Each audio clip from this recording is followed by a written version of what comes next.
Para não dizer que eu não falei do caso Glenn Greenwald, duas palavrinhas sobre o caso Glenn Greenwald. Aliás, eu já contei a história das duas palavras, né? Que eu adoro. O Peter Sellers, ator maravilhoso, naquele papel, um convidado bem trapalhão. Ele vai dar uma entrevista, ele faz um ator indiano. Eu já contei essa história, mas eu adoro. Aí ele vai dar uma entrevista para um jornalista inglês. O jornalista inglês resolve perguntar para ele: por que você resolveu fazer tal coisa? Daí ele fala assim: eu decidi por 2 motivos. Não, mas você tem que falar em inglês, né? Tem que falar em inglês. Ele falou: I decided for 2 reasons. Porque ele é indiano. 2 reasons. E aí ele fica quieto, que é fantástico isso. Aí o jornalista... Mas não foi o que ele perguntou? Foi o que ele perguntou. Por que você decidiu? Por 2 motivos. Aí o jornalista falou assim: 2 reasons. Aí ele fala: yes, 2 reasons. É muito bom e não fala quais são.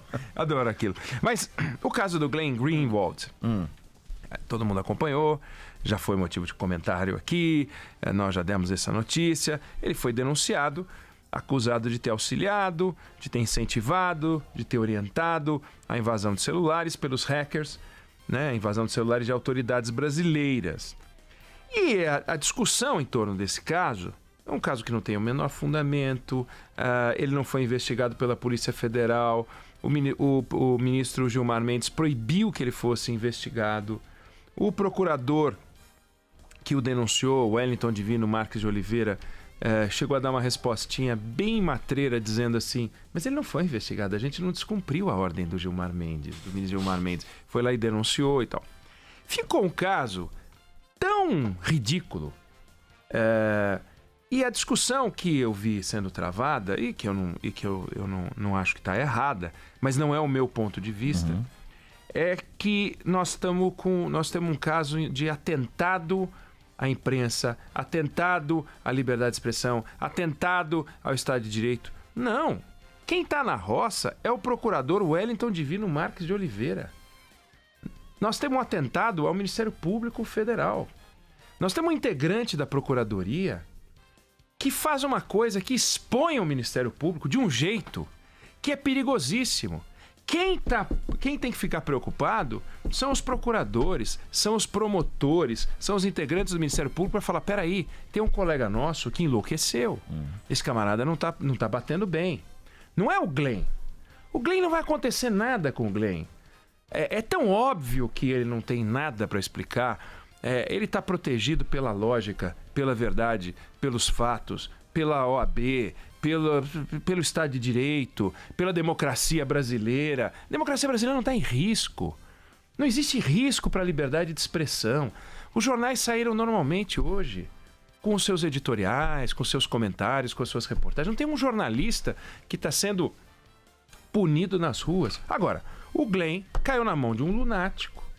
Poderia ter sido um policial arbitrário que pegasse o filho de algum dos ouvintes e resolvesse esculachar.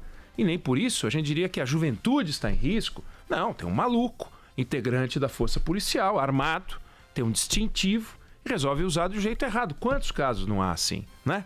Você pode ter um fiscal irresponsável, corrupto, que resolve também fazer um troço desse, e nem por isso a economia de mercado está em risco, nem por isso o capitalismo está em risco, porque tem um vigarista agindo de jeito torto.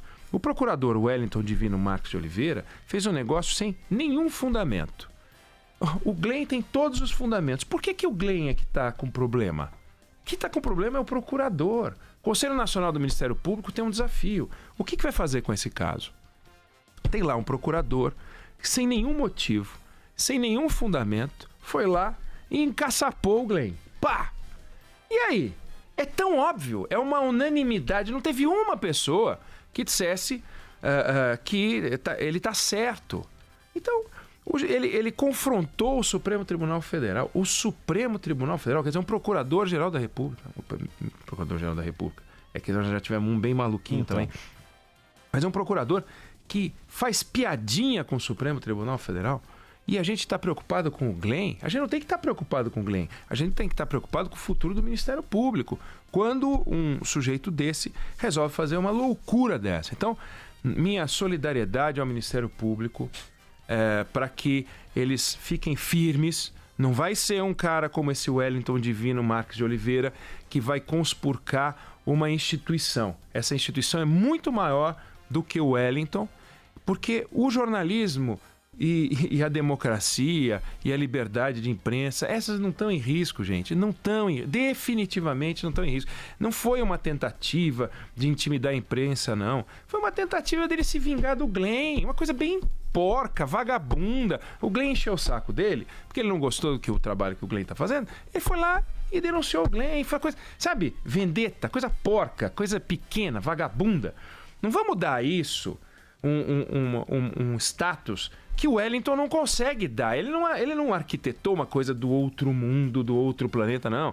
É coisa vagabunda mesmo, é bem pedestre. Então, nossa solidariedade, pelo menos a minha solidariedade, ao procurador Wellington, aliás, à procuradoria, para que esse procurador Wellington Divino, né, que busque inspiração e tente, põe a mão na consciência e diz, putz, eu acho que eu pisei na bola, né? Fez uma lambança, que pague pela lambança que ele fez. O Glenn não vai pagar, porque o Glenn não fez nada, até onde a gente sabe, não tem nada de errado. Então, eu queria começar só registrando, porque eu acho que a gente está numa discussão que a gente está valorizando o poder desse irresponsável, desse procurador, que ele não tem. Ele não colocou em risco nada, não tem nada em risco.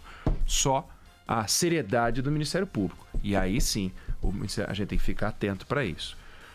Outra coisa que eu queria destacar é... Saíram algumas notícias mostrando a queda da criminalidade, o número de mortes no Rio de Janeiro especificamente, porque o Instituto ligado à Secretaria de Segurança de lá soltou os dados, e lá a gente olha os dados e a gente vê o seguinte, uma queda no número de homicídios dolosos. Em 2018 eram 4.950, que é uma coisa inacreditável, e caiu para 3.995. Então caiu 1.000, né? 1.000 em um ano. 1.000 é uma coisa inacreditável, né? Você projeta num período de 10 anos, 10.000 pessoas que não são mortas. 1.000 pessoas, não dá para imaginar. Mas caiu. Aí caiu latrocínio, caiu roubo de carga, caiu um monte de coisa. Bom, obviamente é compreensível que o governador e os secretários e os responsáveis por essa área comecem a bater bumbo, né? Olha, nós estamos fazendo um policiamento, nós estamos fazendo coisas incríveis, estamos mudando e tal.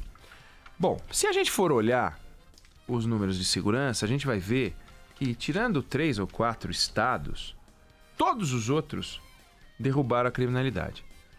Em 2018, eles já tinham começado uma curva em relação a 2017 de queda de criminalidade. E não eram os novos governadores, porque os novos governadores tomaram posse em 2019. Então, se a gente acreditar que os atuais governadores estão fazendo alguma coisa, a gente tem que acreditar também que a safra anterior de governadores, no seu último ano, fez alguma coisa incrível. E os governadores atuais também fizeram alguma coisa incrível, mas todos eles fizeram uma coisa incrível. E também o governo federal, porque o Sérgio Moro está batendo bumbo. Ele deu uma entrevista essa semana e ele falou disso, ou seja, como se ele estivesse baixando a criminalidade. Então, quem é o responsável por isso? É o governo federal? São os governos estaduais? Estão todos conseguindo baixar essa criminalidade? A gente vai ver, mergulhando nesses números, que você tem sim coisas que explicam, né? A intervenção, por exemplo, federal no Rio de Janeiro produziu uma onda de investimentos, mais de R$1 bilhão, equipamentos, uma reorganização da segurança no local, produziu um efeito, né? Produziu um efeito. Mas não foram 27 estados que sofreram intervenção, né? O Ceará não sofreu intervenção e, no entanto, o Ceará derrubou muito o número de homicídios por lá. O que aconteceu? Então, você conversa com especialistas e você vê o que os especialistas estão falando em artigos e refletindo, e você vai ver que tem sim coisas policiais, mas tem duas coisas que explicam isso. A primeira é uma reorganização das facções criminosas.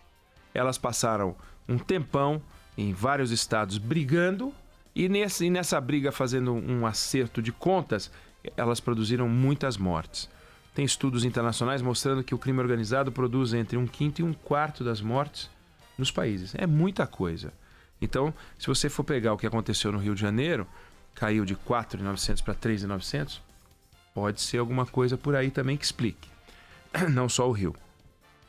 Ou seja, o crime organizado, se a rivalidade dos grupos começou a se estabelecer, às vezes uma vitória de um grupo ali, uma divisão de território acolá, e isso explica em parte.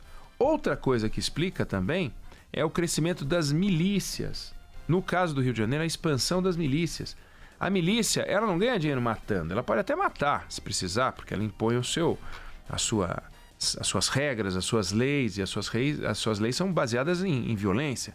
Mas ela ganha dinheiro vendendo gás, ela ganha dinheiro vendendo televisão, a cabo, ela ganha dinheiro vendendo acesso a serviços públicos. É isso que ela faz. Então ela não pode sair matando todo mundo, ao contrário, ela quer a ordem naquele lugar.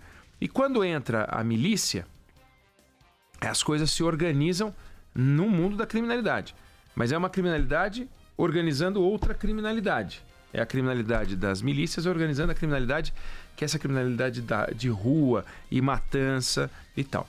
Tem alguns serviços públicos que o Estado presta e que é o Estado dentro do Estado. Por exemplo, o Estado organiza o pagamento de salários, né, dos servidores. Aquilo é um serviço público, porque são servidores públicos recebendo salário e tal.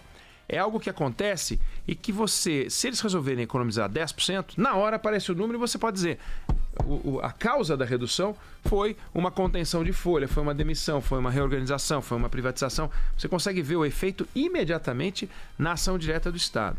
O Estado resolve fazer um projeto qualquer para melhorar a qualidade da arrecadação. Imediatamente, se a arrecadação aumenta 10%, 15%, 12%, 10%, você sabe, foi o Estado, e você sabe dizer exatamente qual é a medida que produziu que aumento. Se o serviço de saúde está funcionando mal, ou por exemplo agora as aposentadorias do INSS estão atrasando, você sabe exatamente por que está atrasando, e se você conseguir resolver esse problema, e o governo está tentando resolver, vai ser difícil resolver do jeito que o governo está pensando em resolver, mas se o governo agir colocando mais gente, etc., o fluxo de aposentadorias vai aumentar imediatamente. Então você consegue ver a mão do Estado agindo e você consegue falar, olha, mexeu ali. Em algumas áreas isso não é tão claro. Na saúde é claríssimo. O número de atendimentos está diretamente proporcional à organização, o número de especialistas e tal. Mas na educação é mais difícil você medir, porque as estatísticas demoram, e na segurança é mais difícil, porque a segurança é um serviço público que você não quer ver prestado diretamente a você. Você quer que esteja sendo prestado para a sociedade sem que você veja, como bombeiro, né? Você admira os bombeiros principalmente porque a tua casa não pegou fogo. Quando a tua casa pega fogo, você também admira os bombeiros, mas você não quer que pegue fogo, você não quer usar os bombeiros, você quer poder só ver o carro passando e falar, puxa vida, esse pessoal é bacana. Mas você não quer que ele pare na tua rua. Então, é diferente. Você quer o serviço de coleta de lixo parando na tua rua, mas você não quer o caminhão dos bombeiros parando na tua rua, porque pode ser o fogo na sua casa, na casa do vizinho. A polícia é a mesma coisa. Você quer que a polícia esteja trabalhando, você quer que o SAMU esteja trabalhando, mas você não quer usar o serviço. E você não consegue medir muito bem, no caso da polícia, se aquele policial militar correndo para lá e para cá vai mexer a estatística ou não vai. Você não sabe como dizer, né? O número de investigações e esclarecimentos de crime continua baixo no Brasil.